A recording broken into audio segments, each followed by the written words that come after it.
I appreciate your time that you came over to listen to our presentation.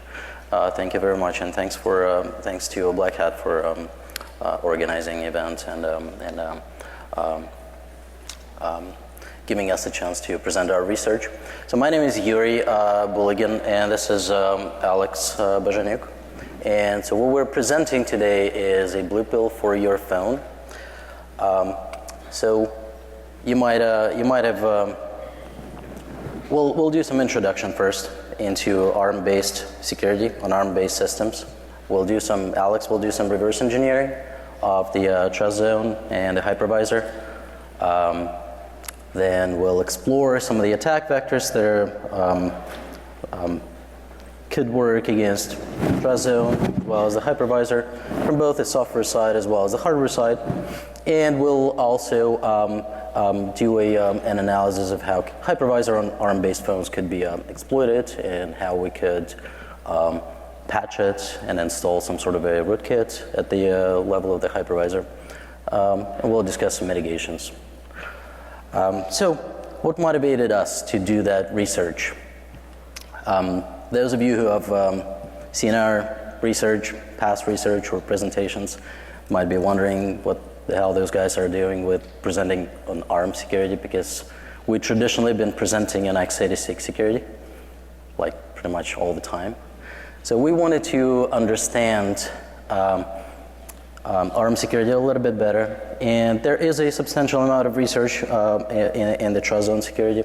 However, we wanted to advance some research in the hypervisors because there has been a substantial amount of research in the hypervisor security on x86, but not on ARM. We also wanted to understand the threat models between the TrustZone, how they interact between each other and the hypervisor. And also analyze similarities and differences between the attacks and attack vectors on x86-based systems and ARM-based systems.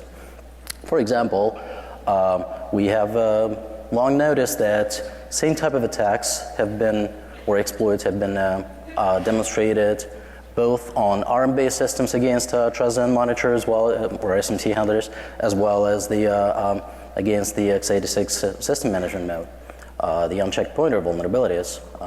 So there are clearly similarities, and so we wanted to understand that. So what are the, just a brief introduction into the hypervisor-based rootkits. Those of you old enough might have remembered all the research going on in starting 2006 on the hypervisor-based rootkits in x86 platforms. So what are those?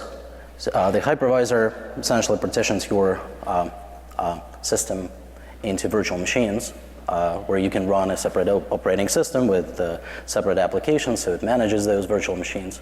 So the rootkit on the hypervisor level is some sort of a code that patches the hypervisor by exploiting a vulnerability in it or by somehow compromising it in the other way. And then essentially trapping on most of the events happening within the virtual machines, for example, the victim virtual machine, and intercepting those events, doing something when those events happen within the virtual machine.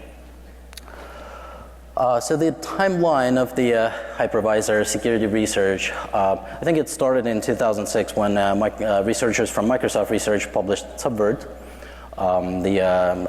implementing malware with virtual machines. But when the world learned, it was actually after, I think, Black Hat USA 2006, when both Dino Daizovi presented Vitriol for Mac OS, and John Rudkowski presented Blue Pill for Windows. Both of these are kind of the rootkits at the hypervisor level.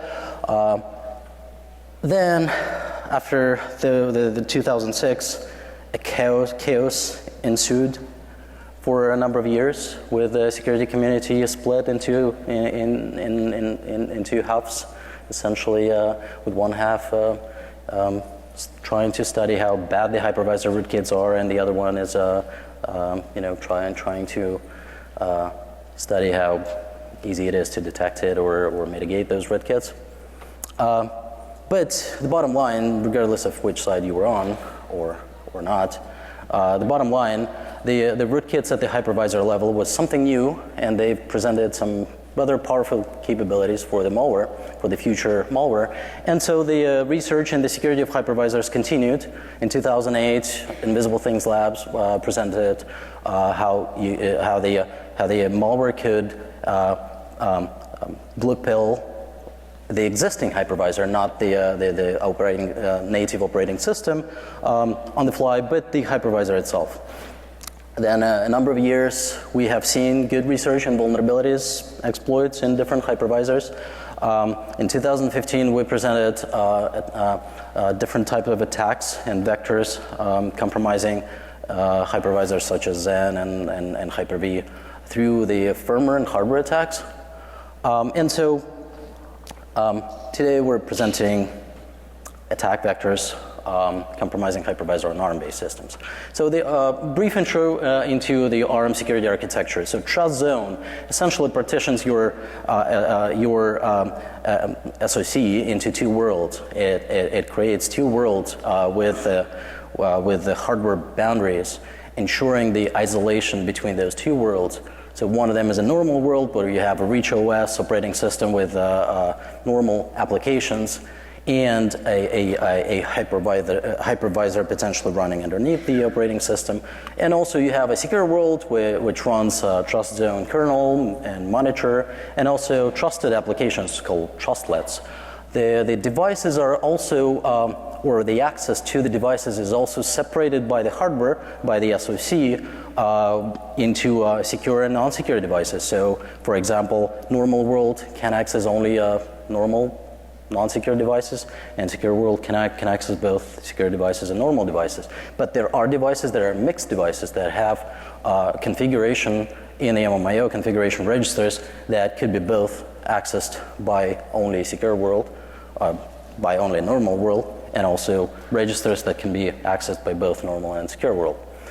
So Alex will continue with introducing details about the security architecture and reversing TrustZone and the hypervisor, and then I'll continue with the attack vectors. So I'm Alex. Let's go a little bit deep. We have on the privileges level in ARMv8 architecture. There is a user mode, kernel mode, the isolation between this level in the memory done through the paging.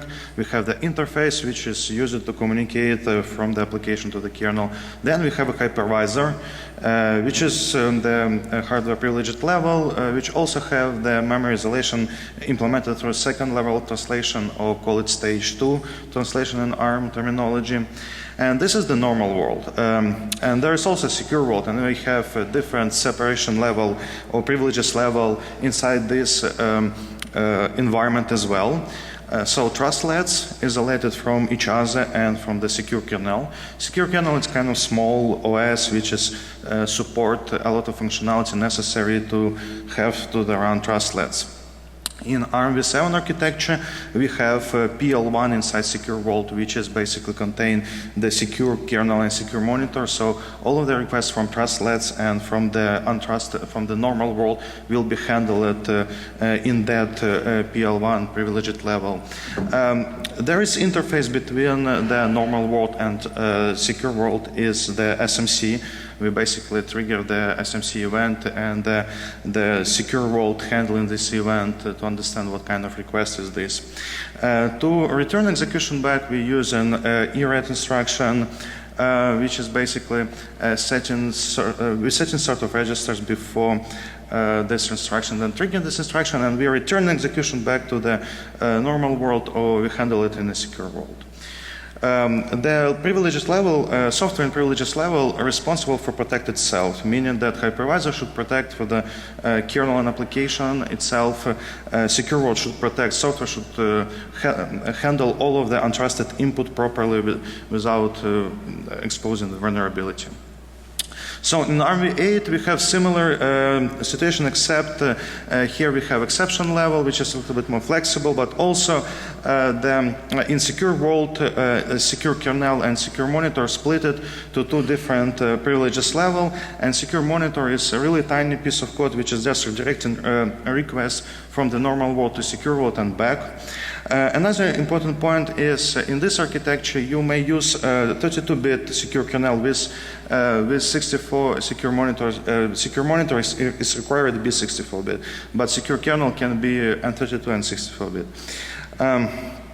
That's kind of really brief about privileges level.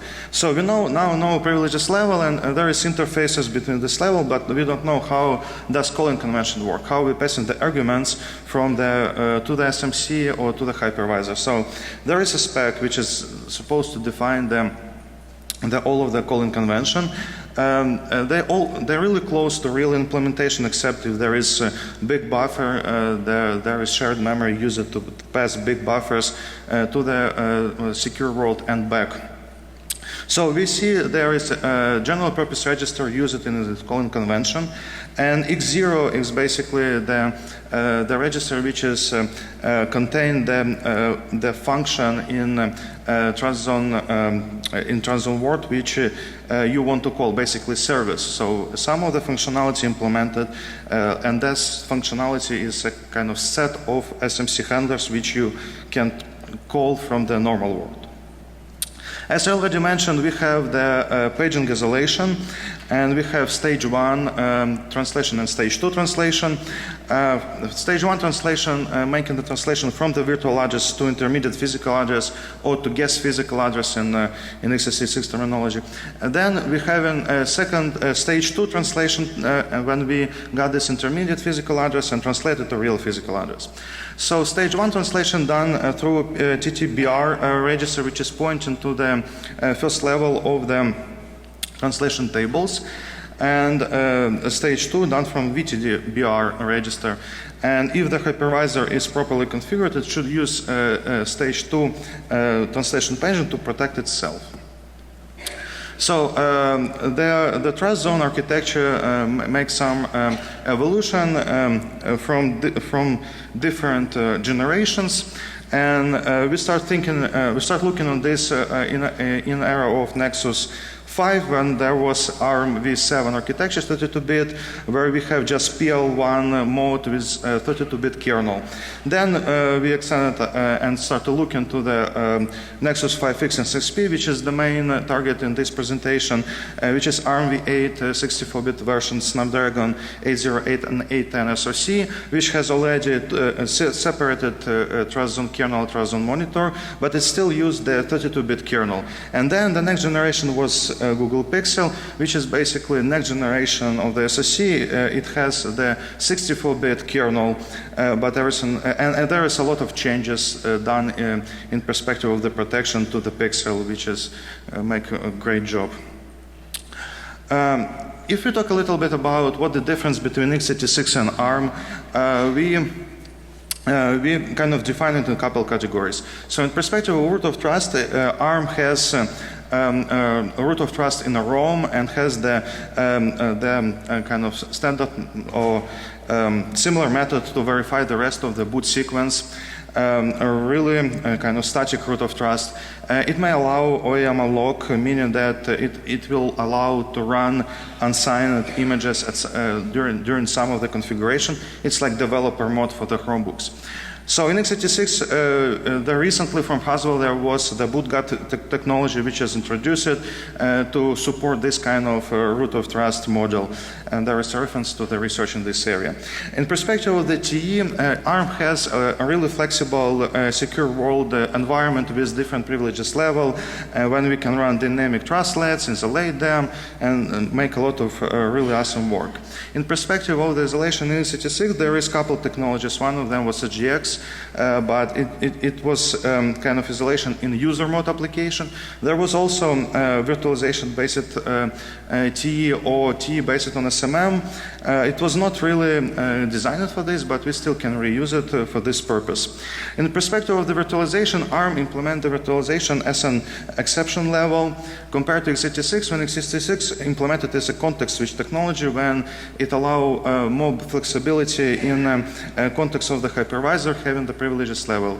That's kind of the analogy of the flexibility of the virtualization, same as flexibility, I would say, in TrustZone. That's why, for example, Windows 10 created the VSM based on virtualization. So let me explain really briefly the boot sequence in some of the modern SoC. So we start from read-only memory when the RPM resource power management module take control. It checks some power configuration and trigger the reset in main CPU and application CPU, and run it ROM from the application CPU. The RAM from application CPU verify and load SBL, a secondary bootloader, to the on-chip memory, and then it redirects to execution to SBL, which train the memory, verify and load the TrustZone and hypervisor images, and then it redirects execution to TrustZone images, TrustZone monitor code, which basically finish initialization of the TrustZone environment and trigger first untrusted code, which is basically hypervisor code, which is in the normal world. So that's first code which is running in normal world, and then the rest of the flow execution after. So really brief, again, root of trust in a ROM. The ROM verify the read-write part of the firmware. There is technology which allowing to have OEM locks and unlock users fuses, which allow to run unsigned images. And before any untrusted normal code executes, TrustZone should finish all of the initialization. So how we can take a look in the binary and see what code is running there. So for Google phones is we can download factory image, use the tool from Gal Benjamini from Project Zero, unpack the image, and we can find the TZ, TrustZone image, the RPM image, SBL1 image, hypervisor image, so on. So we can load this in IDA, see the section, and for example, in this specific example, Nexus 5X, we see TrustZone kernel and TrustZone monitor, so we can understand where is code and start reverse engineering. But also we want to have the dynamic environment where we want to run our tests and experiment with the hypervisor and TrustZone and so on. So for this we need to root our phone, run the driver. In this case we can rebuild the kernel to support the loading driver using the supersu to flash to root the system and then flash the custom kernel. There is also good resources which you can take a look how to do that. There's a couple tools which already exist to test or investigate the ARM system, like recall, drummer, and so on, for check the raw hammer vulnerability, read the configuration, the core configuration, and so on. So we kind of understand now kind of the really basic concept in ARM security. Now let's take a look deeper to understand what exactly is running in which privileges level and where is the entry point and where is the untrusted buffer handling parsing implements. Before we go there, we also can take a look on open source implementation of the TrustZone, just to get the idea where is the flow and to map this flow in the binary and to quicker understand where is the, all of the necessary components. And there is a couple implementations of the reference implementation for TrustZone. There is OptE, one is from Google, call it TrustZone, which is kind of Google trying to create a standard for the TE environment in general, including TrustZone code. And also from the ARM itself, very good code, really readable. We can understand where is the default handler starts. We understand where is the logic.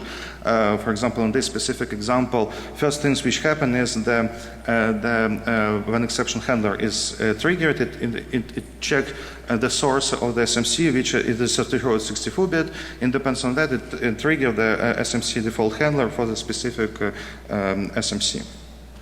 So now we need to find where is this exception table is, and it call it a vector table. And this vector table basically is contain the exception handlers entry point for all of the interrupts, which is coming to the privileges level. And in the, for example, for the EL3 monitor, TrustZone monitor code, there, we need to figure out where is the vbar EL3 pointing to. But we can just see who is in the memory writing to this code and which value is that. And then from there we can figure out the location of the table. And then from there we can see with, for example, offset 4000 hex, we can see the synchronic low level, low interrupt level handler where it is, and from here we can analyze a kind of entry point for this type of exception, including SMC, and then we can see, okay, here we see that the code is storing the normal world general purpose registers, and then it running the flow up to the specific SMC handler, which is supposed to implement the service by this SMC ID.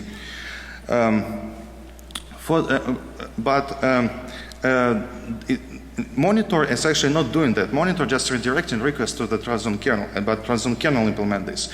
In Monitor, we will see that it just redirects the execution to the TrustZone kernel, and in TrustZone kernel, we can find the vbar EL1 in a similar method when we find the location of that table, and from there we can find all of the exception handlers as an entry point to this privilege level.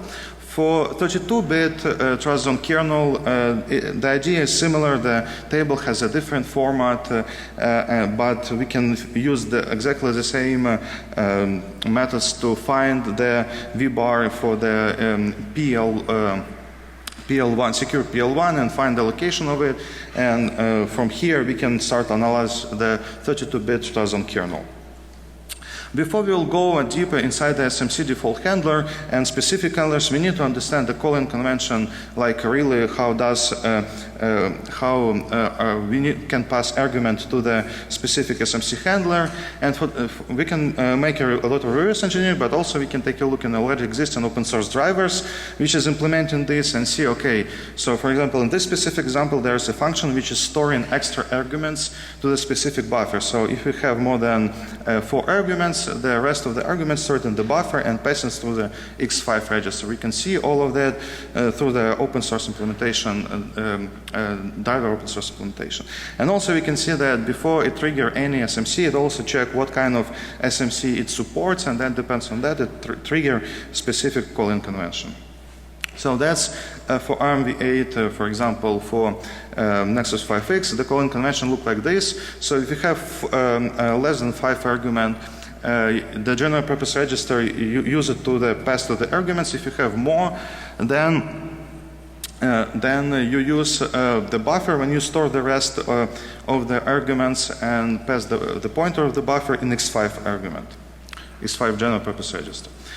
So SMC default handler starts with some of the hardware checks, and then it's running through some software routine which is validating the arguments which we pass in. And that's this routine. So first of all, we check what kind of SMC event it is. Then we check in the ID of this specific SMC, which is in X0 register, through the table, through the entry table, SMC table. Then we check in that X1 is also the number of parameters which is stored in X1 also correct from the table value. And then we run in the sanity checks, which is really important. That checks is verifying that arguments which we pass in is not overlapping with the TrustZone. And this specific function is checking the extra arguments, which is arguments with index 4 and plus. So then it's checking the rest of the arguments from 0 to 4, that this arguments also not overlapping with TrustZone, meaning that even default handler make a lot of sanity checks without knowing what these arguments mean, because these arguments will be parsed in a specific SMC handler. After that SMC handler will be called from the dispatcher, the function which will call the specific SMC handler. So here is the example of this function, which is basically checking the argument. So first it's checking that the buffer is not overlapping with TrustZone. Then it's checking that every word in this buffer also not overlapping with TrustZone. So it's pretty safe to pass the argument through this method, because there is no race condition, because it's properly check first of all the buffer, and then it's read and check every word. So, but how does the check exactly implemented? The check implemented in a way that there is a table with the protected ranges which is supposed to be protected. And then every 2 arguments, every peer 2 arguments is checking that they are not overlapping with the TrustZone if we assume that one will be iris and another will be size. So we will check that x2, x3, x3, x4, and so on, that they are not overlapping with the TrustZone memory or memory which TrustZone want to protect. So I was already mentioned this a couple of times. There is SMC table, which is basically defining all of the services through SMC, which is implemented in a TrustZone world, in secure world. And this, we can find this in the binary, decode it, and figure out the type, the number of argument, and the function pointer. So we know how to call, we know how many arguments it takes, and we can reverse engineer entire logic of the specific SMC handler. So here is the example of the specific SMC handler. As we see, it doesn't have any sanity checks for argument right here, because the default handler did enough validation so that the specific handler which implements specific service is not supposed to implement these checks, but some of them actually implement the checks, especially the one which takes the complex structure and the pointer inside the structure. This specific handler is interesting because it has write primitive to the first argument to that SMC handler. We will use it later on, but that's kind of the example. Another really important and interesting example is that we can find all of the SMC handlers which basically talks to the device. In this case, we got more information about what this SMC handler is, how does it implement it, what it's doing, and also we can explore more kind of, in general, how does the TrustZone works. Another interesting thing is we can explore the code coverage based on error code. There is some flow which return different error codes. So then when we run Fuzzers or take a look dynamically our analysis, we can see how many checks we pass and what kind of flow execution we got. So kind of useful trick. Then there's a lot of things about TrustZone, but also we want to take a look in the hypervisor.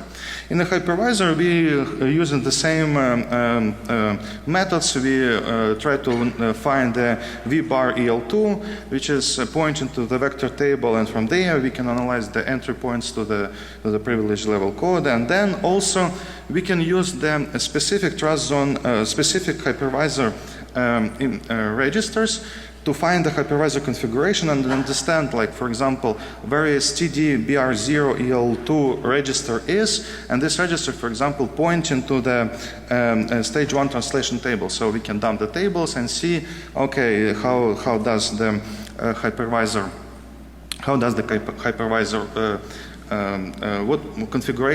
what is the configuration of the hypervisor, what kind of events it traps, what kind of paging it has, and so on and so forth. From here, Yuriy will continue with attack vectors based on already existing knowledge. So now we'll understand where's the entry points, we understand who is parsing untrusted buffers. Now let's try to understand how we can apply it to find interesting things in perspective of the attacks. Thanks, Alex. Okay, enough of high-level details. Let's dive into the actual attacks. All right, so there are a number of attack vectors that are possible against the TrustZone architecture that some researchers have already explored a lot of these attack vectors. So in addition to what we are presenting, we encourage you to read publications and research by Gal Benyamini, who has explored a lot of these attack vectors and exploited those, as well as other researchers. So Dan Rosenberg has also been researching that a few years ago. So what do we have in terms of attack vectors? Alex described that we have multiple protection levels in both the normal world as well as the TrustZone secure world. So in general, a concept that a more privileged level has to be protected from the less privileged level, and so in this case, we're talking about a TrustZone monitor should be protected from a normal world, including from the hypervisor, as well as within the secure world. There has to be protection of privileged layers against the components running in the less privileged layers. So, for example, monitor has to be protected from the secure kernel, as well as secure kernel has to be protected from trustless, because it is possible to load trustless dynamically. So there could be vulnerabilities, or the trustless could exploit vulnerabilities in the kernel, in secure kernel. Obviously, the secure world itself has to be protected from the normal world, including from the traditional OS, like Android kernel, through, let's say, that could exploit secure world through vulnerabilities in SMC interface, or even the some additional interfaces through shared memory between the secure world and normal world that can represent attack vectors. And of course, the last attack vector we're exploring is the hypervisor running on AL2 has to be protected from the Android kernel running on EL1. So let's explore some of the vectors that we could apply to attack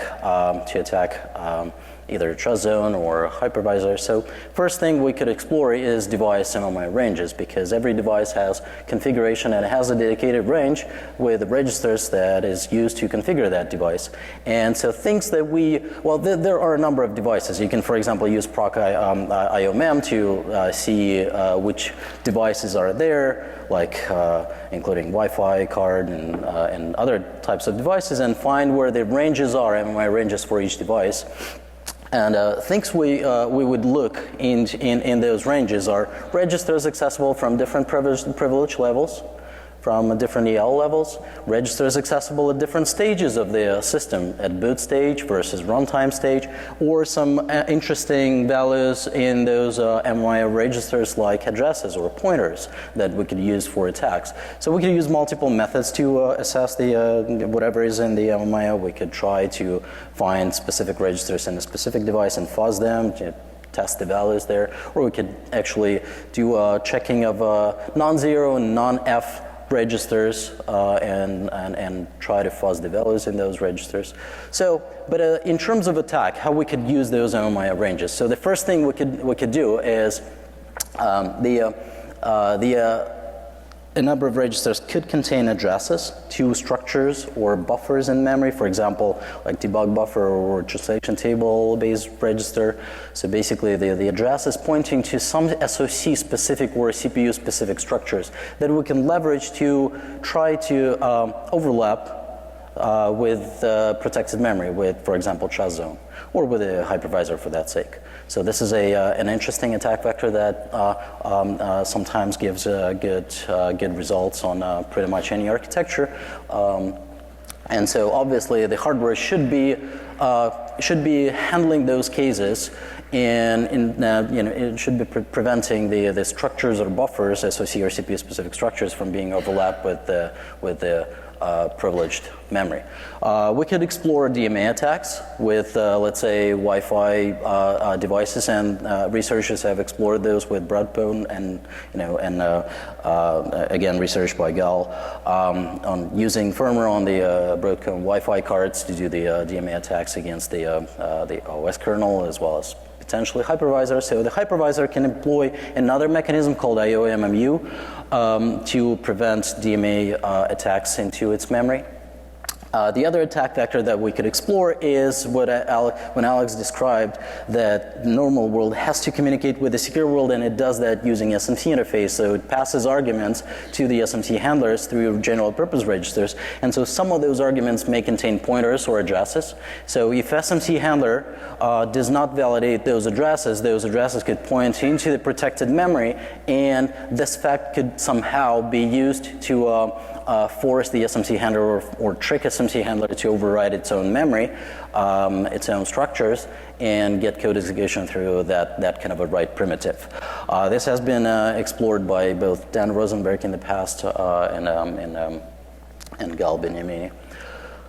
So for example, this type of vulnerabilities could be found by, let's say, providing different addresses pointing to the TrustZone memory within the general purpose registers. In this case, you can see that we are pointing an address in TrustZone memory in X2 argument, and we're always getting the same error code, F8, which is essentially indication that the TrustZone monitor, actually SMC handlers, they validate that pointer, and they do not allow overlapping that pointer with the TrustZone memory. We could also explore race conditions. So because you need to pass a lot of structures, and you could do that through memory in, let's say, Android memory, and the SMC handlers would read those structures and interpret those, and the structures might contain sizes or pointers again. And there could be a time of use bugs where the SMC handler reads it once, and then the other logical CPU modifies the contents of that buffer, and then the SMC handler reads it another time, and so basically we have a race condition issue. Another interesting vector that we have explored is actually leveraging SMC handler as a confused deputy to access security devices, because the trust zone can access security devices, but we cannot, but we want to. So what we could do is we could pass an address in a general purpose register that is an address to the MMIO of a secure device. And if SMC handler doesn't validate that pointer, then, or writes to that device, writes MMIO register to that device, then we use that SMC handler as a proxy to write something to a secure device that we otherwise don't have access to. And this also can be checked. So we've implemented a fuzzer. We basically pass address to to the MMIO ranges of every secure device in general purpose registers, in this case X2, and we call SMC handlers, fuzz SMC handlers with those arguments. We also were getting on those particular systems, we were getting error codes that indicate that the SMC handlers also check that. So a little bit of a bummer. Then we've started exploring hypervisors through the SMC handler, because we can use SMC handlers to write not to the SMC to TrustZone memory, but to the hypervisor memory, because we shouldn't be able to access hypervisor memory, but the SMC could, because it's running on a higher privilege level. So we've basically took the hypervisor binary, we've learned where it's loaded in memory, took the address and pointed that in one of the general purpose registers in the SMC handler. And so we found out that the SMC handler actually wrote some value that we passed to that memory where the hypervisor is. So that wasn't supposed to happen. But we've realized that there is an attack vector that hasn't been explored much against the hypervisors versus the trust zone. So this is what we started exploring. The first thing we wanted to realize is, can we actually access the hypervisor? So we scanned memory, physical memory for the hypervisor binary, and we found it, and we could modify it. Well, so we thought initially that this is really a copy of the binary in memory, because it's directly accessible, directly writable by the normal world, by the kernel, by the Android kernel in normal world, which isn't supposed to happen. But when we modified the hypervisor, the phone crashed, the phone rebooted. So that was an indication that we actually hit the real hypervisor that is handling exits from the Android kernel, and it executed our corrupted code and basically phone rebooted. So now we can patch the hypervisor. And the attack that would work, we can patch the hypervisor, we can inject a rootkit there. So the attack would work by first, well, obviously we need to have some privileges of the Android kernel, and then we could directly write and modify certain structures or the code in the hypervisor. We could, running at EL2, we could also tell the hypervisor to start protecting itself from Android kernel, so that anyone else other than us wouldn't be able to remove that backdoor or a patch from within the hypervisor.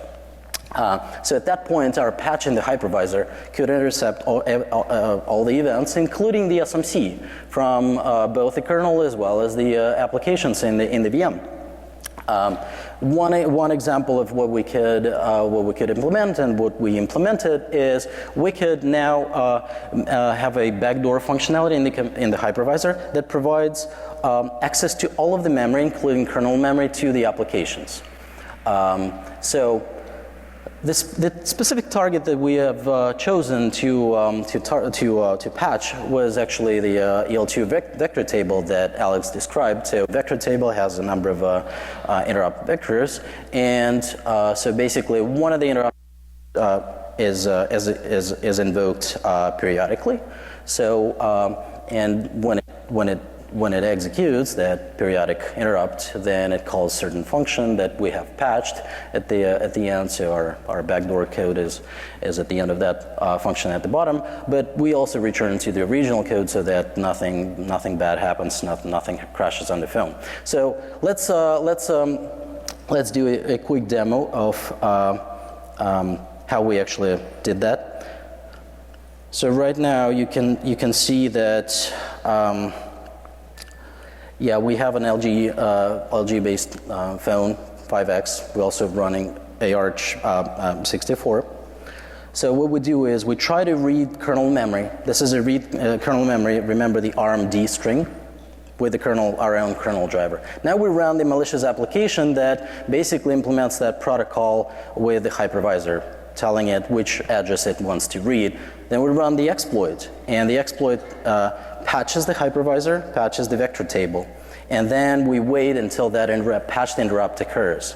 So just 1 second. So basically, when the interrupt is executed, it executed our patched code, and it signaled our application that, hey, I've executed a backdoor code, and here's the contents of the memory, kernel memory, at the address that you've asked me to read. And so basically, the application, the buffer at the top, it's the buffer of the kernel memory that hypervisor provided to the application, and the buffer at the bottom is the same memory, just to double checking with our own driver that we actually get the same kernel memory as the application. So this is the backdoor that we have added. There are obviously plenty of capabilities to add more functionality into the backdoor. This is a very simple demo of what we could do with the backdoor at the hypervisor level. We could also protect it. This is probably an exercise for next time, but we could also protect the hypervisor from all of the kernel, so that the kernel code cannot see that the backdoor is there.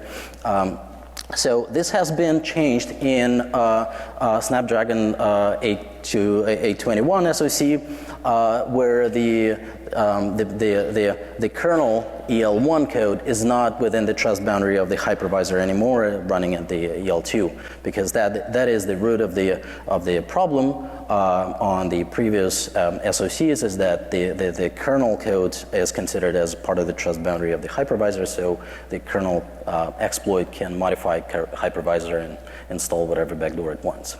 So it's no longer works on Google Pixel. So for example, in this case, we're trying to read the hypervisor memory from Android kernel, and even read doesn't work.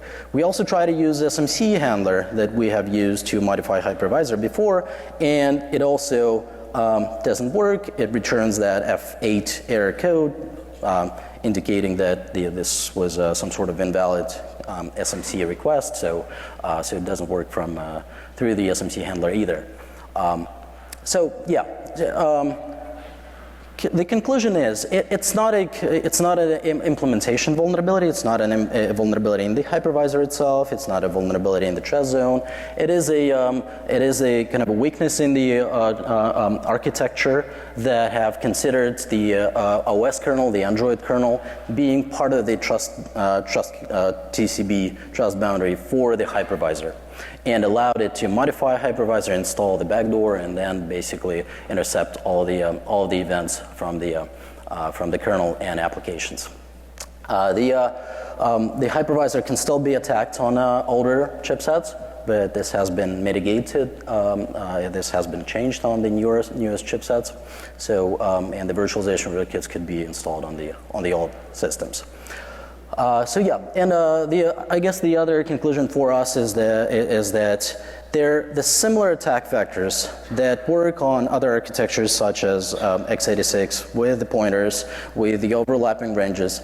They are also applicable to ARM architecture and can be used to explore vulnerabilities in the hypervisor on ARM-based systems, as well as the TrustZone on ARM-based systems.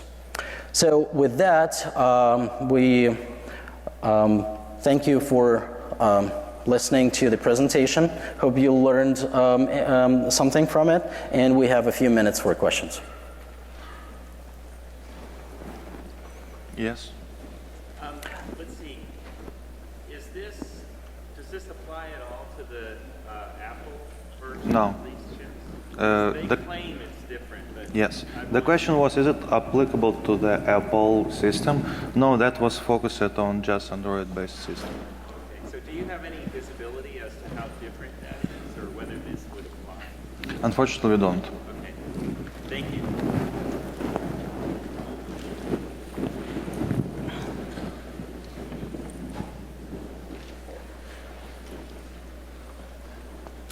All right, thanks everyone.